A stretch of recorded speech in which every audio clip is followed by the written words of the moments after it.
pay the money. They are. So I need to really evaluate them. I'm trying to solve their problem. Yeah. So listening, paying attention. So do you have aims and targets every month, or is it you just go with the flow? No, I always set aims and targets for myself, dependent on what I've got to do that month. So what's your minimum and what's the highest that you would like to achieve in certain months? As a bare minimum, if you don't mind talking about it. Yeah, as a bare minimum now, from the closing, I want to be hitting 5 figures a month. You know, that's the basic that I'll set for myself. Now, there are months where, for example, and I'll plan ahead, March, I'm going to be in the country. I'm not planning on leaving the country. So in March, I want to, you know, hit a number in my head. I don't want to say it here, but there's a number I want to hit in March, right? Yeah. Because I know I've got the time to do it. You know, this month I've been traveling, I've been doing X, Y, Z. There's other things I've been doing.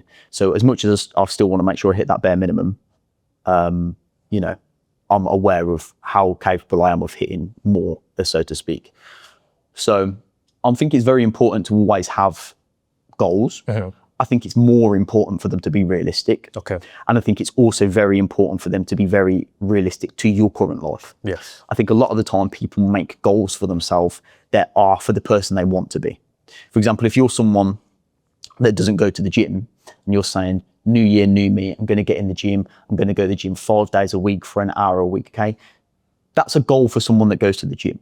You know, that's a goal for the person that you want to be. Yeah. You're not that person, you don't go to the gym, that's an unrealistic goal for you. Okay. And what happens when you set goals that are unrealistic and unattainable is you burn out, because you realize that they're unattainable and they're unrealistic. Yeah. And you realize that the chances are you're not going to succeed anyway. So I'm just going to stop now. Okay. And this is why people fail with New Year's resolutions time and time again, because they make these massive drastic goals that they set for themselves and they'll go to the gym 2-3 times and like, mate, fuck this, you know, this doesn't work for me.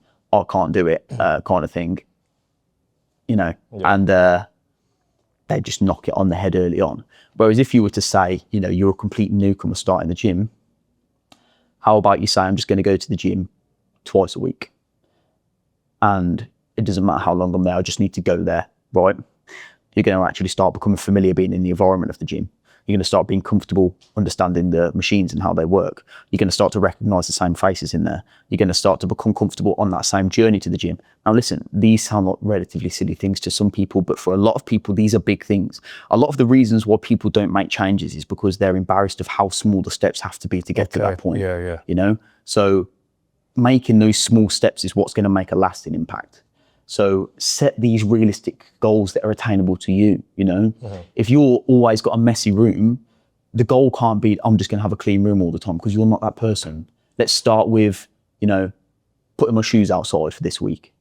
And then next week, let's start by bringing the vacuum cleaner into my room and not even using it.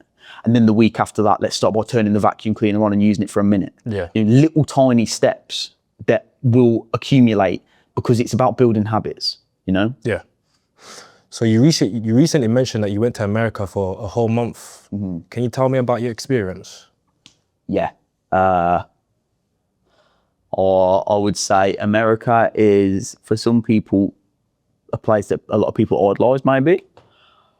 For me, when I look at, you know, different places, I'm very fortunate. I'm very well traveled. I've been to a lot of places. I've done a lot of traveling. I've spent long periods of time in different environments, right? For me personally, the environment that I'm in just has to have certain things. It has to be practical. You know, it has to allow me to do certain things. Yeah. I have to be able to train. It has to be, you know, like a decent standard of living, you know, certain things that I just have to have around me to live my kind of life. So while I was in America, as much as I did do a bit of traveling and doing bits and bobs, like I was working over there, I was training, that kind of thing. So it was very much just like my standard routine, just in a different environment. Yeah. So for me, it was nothing too drastic, but being in America, you obviously get to experience what the people are like over there. I think American people are really nice, you know, they're really friendly. An example I'll give you is I'm stood in the airport, right, quite clearly clueless. A guy comes up to me asking if I need help, gives me help, points me in the right direction. That doesn't happen in England. No. That doesn't happen. No, you know, it just doesn't happen. Guy was super happy to help, super friendly, really genuinely helped me. And he didn't even work there. He just guy that wanted to help me. right? Because he saw that I needed help. So you don't think this happens in England at all? It doesn't happen in England. It doesn't happen. I don't think that's true, you know. You don't? I'm gonna say my reason why. Okay. Last night, literally, I basically, the car stopped. So I couldn't move the car that I was in.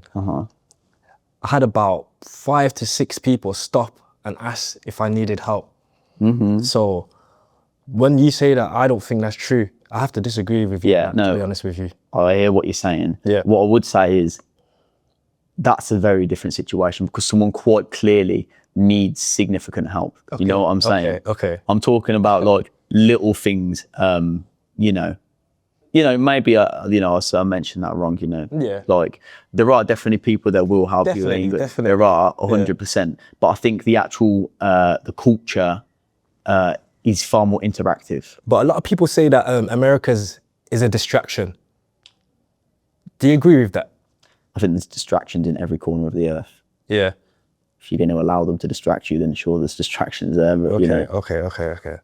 So the benefits is crazy being a ticket salesman. You can literally work from anywhere in the world. Okay.